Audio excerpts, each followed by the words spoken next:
চিন্ময় কৃষ্ণ দাস গ্রেফতার, ভারতীয় মিডিয়া তোলপাড়।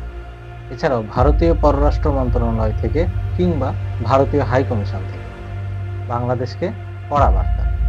India has consistently and strongly raised with the Bangladesh government the threats. তবে কি এমন ঘটল দেশে?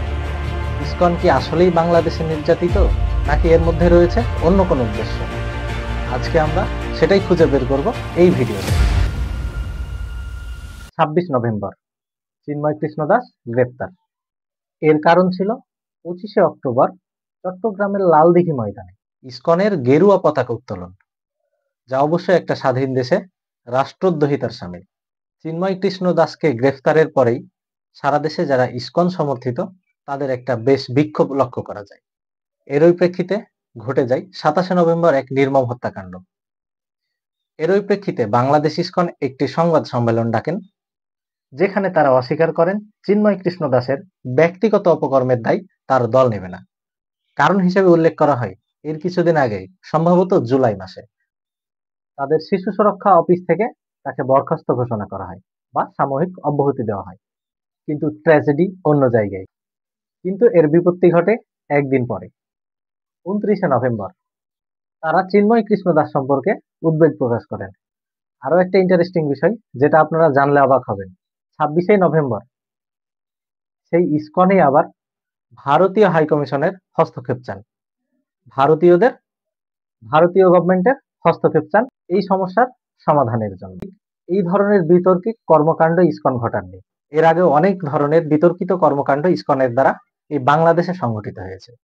উদাহরণস্বরূপ কয়েকটা ঘটনা আপনাদের সামনে তুলে ধরতে চাই। 2009 সালের 18 সেপ্টেম্বর রসিক রায়জিউ মন্দিরে ইসকন সমর্থিত এবং সাধারণ হিন্দু সমর্থিত দুই পক্ষের মধ্যে সংঘর্ষ হয় এবং সেখানে একজন নিহতও হন। নিহতের নাম সম্ভবত ফুলবাবু ছিলেন। এছাড়া 2014 স্বামীবাগে তারাবির নামাজ পড়ার জন্য মুসলমানদেরকে বাধা দেওয়া হয় ইসকনের পক্ষ থেকে। 2016 সালে সিলেটের ইসকন মন্দির থেকে পার্শ্ববর্তী মসজিদে গুলি বর্ষণ করা হয় এবং এইখানে প্রায় 1 ডজন মতো আহত হয় মুসল্লিরা। একই বছর সিলেটে এক ইমামকে হত্যা করা হয়। কারণটা কি? ইসকন সম্পর্কে ফেসবুকে এক স্ট্যাটাস। 2019 আবরার ফাহাদ হত্যাকাণ্ড মনে আছে নিশ্চয়ই। বুয়েটের সেই হত্যাকাণ্ডে অমিত শাহ নামে এক শিক্ষার্থী প্রত্যক্ষভাবে জড়িত ছিল। সেও ছিল একজন ইসকনের কর্মী।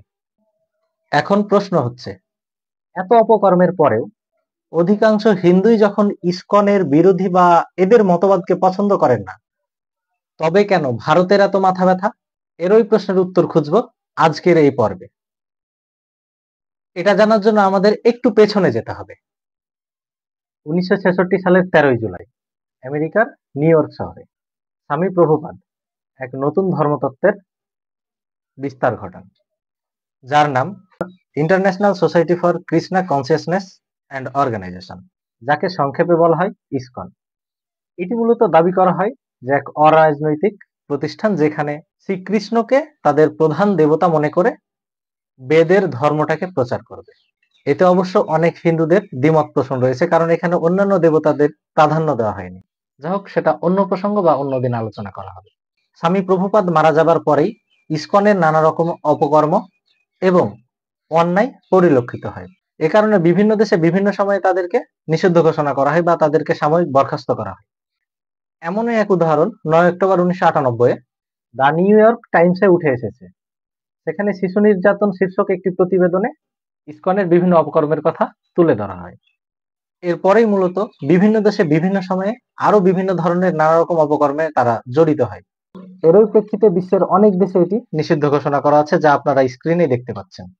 অনেক কিছুই তো জানলাম, এখন চলুন সেই উত্তরটি খুঁজে নেওয়া যাক। ভারত কেন এত উদ্বেগ প্রকাশ করছে? যেহেতু এই ইসকন আমেরিকায় প্রতিষ্ঠিত হয় এবং তাদের একটি উদ্দেশ্য ছিল, তা হচ্ছে যেহেতু ভারত বিশ্বের সবচেয়ে বড় হিন্দুস্থানীদের জন্য একটা ভূখণ্ড বা এখানে সকল হিন্দুদের তীর্থস্থান রয়েছে, তাই তাদের একটা প্রভাব বিস্তার করতে সারা বিশ্বে এই ইসকনের একটা উদ্যোগ ছিল। দ্বিতীয় বিশ্বযুদ্ধের পরে আমেরিকা যেহেতু সবচেয়ে শক্তিশালী একটি রাষ্ট্র এবং বিশ্ব মোড়ল যাকে বলা হয় বর্তমানে, তো তাদের উদ্দেশ্য ছিল সেখানে তাদের হিন্দুইজম প্রতিষ্ঠা করা। কারণ সেখানে প্রতিষ্ঠা করতে পারলে বিশ্বের অন্যান্য জায়গাতে তা অটোমেটিক প্রতিষ্ঠিত হয়ে যাবে। এরই প্রেক্ষিতে আমেরিকাতে তাদের এই কার্যক্রম শুরু। এখন বলতে পারেন, হিন্দুত্ববাদ নিয়ে আমেরিকানদের আবার কিসের লাভ? বর্তমানে আমেরিকাতে বেশ অনেকটা সংখ্যক ভারতীয় বংশোদ্ভূত লোকেরা বসবাস করে এবং সেখানকার সিটিজেনশিপ তাদের রয়েছে। তাই নির্বাচনের ক্ষেত্রে তাদের একটা ক্রুশিয়াল ভূমিকা রয়েছে এবং ডোনাল্ড ট্রাম্প সেই সুযোগটাই নেওয়ার চেষ্টা করেছেন। তিনি ভারত তথা নরেন্দ্র মোদীর সাথে একটা বন্ধুত্বপূর্ণ সম্পর্ক গড়ে তুলেছেন, যাতে করে তাদের ওইখানের যে স্থানীয় ভারতীয় বংশোদ্ভূত হিন্দুরা রয়েছে তাদের গুড বুকে ডোনাল্ড ট্রাম্প চলে আসতে পারেন। এবং এটাই ঘটেছে। বর্তমানের যে নির্বাচন গিয়েছে আমেরিকায়, সেখানে ডোনাল্ড ট্রাম্পের দল একটা মেজরিটি সংখ্যক হিন্দুদের সমর্থন পেয়েছেন। আবার মোদী সরকার কট্টর হিন্দুত্ববাদী সরকার এবং নরেন্দ্র মোদী নিজে একজন ভেজিটেরিয়ান, যা অনেকটা ইসকনের সাথে মিল পাওয়া যায়। এখন মোদী সরকার যদি বাংলাদেশের এই ইস্যুতে উদ্বেগ প্রকাশ করেন, এতে করে তার দেশের জনগণের কাছে কি মেসেজ যাবে? যে এই মোদী সরকার হিন্দুদের জন্য কাজ করেন, সেটা দেশে হোক দেশের বাইরে হোক, তাদের দ্বারা হিন্দুদের সবসময় উপকার হয় এবং সাধারণ জনগণের এই সেন্টিমেন্ট কাজে লাগিয়ে তারা তাদের রাজনৈতিক কর্মকাণ্ড চালিয়ে যাচ্ছেন। এর কয়েকটা উদাহরণ আমরা দেখতে পারি। যেমন গত 5ই আগস্ট যখন হাসিনা সরকার দেশ ত্যাগ করে, এরপর থেকে ইন্ডিয়ান গণমাধ্যম নানা রকম প্রোপাগান্ডা ছড়াতে থাকে। বাংলাদেশে হিন্দু নির্যাতন হচ্ছে, তাদের ঘর ভাঙচুর হচ্ছে, তাদের মন্দিরে হামলা হচ্ছে, তাদেরকে দেশ ত্যাগে বাধ্য করা হচ্ছে। কিন্তু একটু ভেবে দেখুন তো ভাই, 5ই আগস্টে পরে দু একটা বিচ্ছিন্ন ঘটনা ঘটেছে, কিন্তু সেটা কি শুধুই হিন্দুদের মধ্যে, নাকি হিন্দু ছাড়া মুসলমানও রয়েছে? আপনি আমি এখন সবাই জানি এটা মূলত একটা রাজনৈতিক প্রতিহিংসার প্রতিফলন, যেটা অবশ্যই কখনোই কাম্য নয়। তবে এটা তো কখনো আমরা বলতে পারিনি যে একটা সংখ্যালঘুদের উপর ঢালাও ভাবে আক্রমণ। এছাড়াও বর্তমানে ইসকন ইস্যু নিয়ে তারা বিভিন্ন ধরনের নিউজ প্রচার করছে।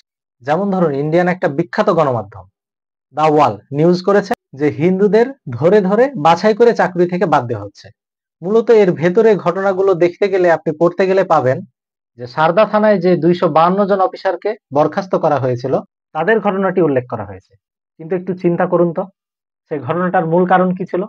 5ই আগস্টে গণভবনে অনেক ধরনের নথি পাওয়া যায়, যেখানে তাদের বেশ কিছু অনৈতিক কর্মকাণ্ডের প্রমাণ মেলে।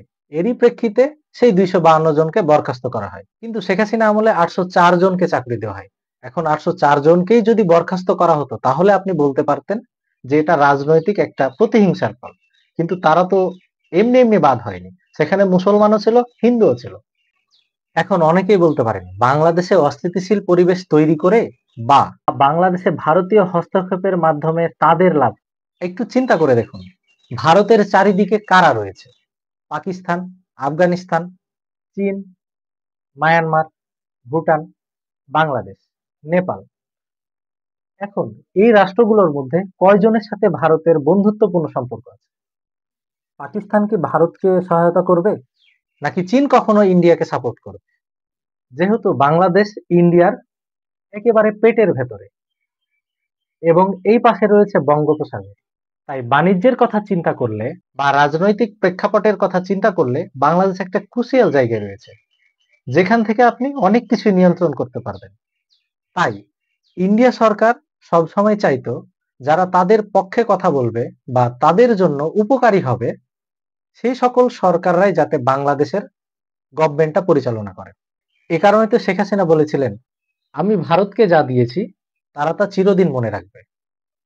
এছাড়াও একটু চিন্তা করুন, ভারতের যে 7 সিস্টার্স বলা হয়, সেই 7 সিস্টার্স কিন্তু বাংলাদেশের কারণে দুই পাশে মোস্ট অফ দ্য কেস বিভক্ত হয়ে গেছে এবং তাদের পণ্য পরিবহন বলুন এবং রাজনৈতিক কর্মকাণ্ড বলুন, বাংলাদেশের সাহায্য ছাড়া কখনোই সুন্দরভাবে পরিচালনা সম্ভব নয়। এই কারণেই ভারতীয় সরকার চাই বাংলাদেশ যাতে একটা অস্থিতিশীল পরিবেশের মধ্য দিয়ে যায়, যেটার ফায়দা তারা নিতে পারে আন্তর্জাতিকভাবে। তাই যারা এই ভিডিওটি দেখছেন, তাদের কাছে একটাই আবেদন, আপনি আমি বাংলাদেশের নাগরিক, হোক সেটা মুসলিম, বৌদ্ধ, খ্রিস্টান বা হিন্দু, আপনার আমার পরিচয় কিন্তু আমরা বাঙালি। এ দেশটা আপনার আমার সবার। তাই কোনো তথ্য যাচাই বাছাই না করে, কোনো একটা গোষ্ঠীর উদ্দেশ্য কি সেটা যাচাই বাছাই না করে তার কোনো পাতা ফাঁদে আমরা পা দেব না।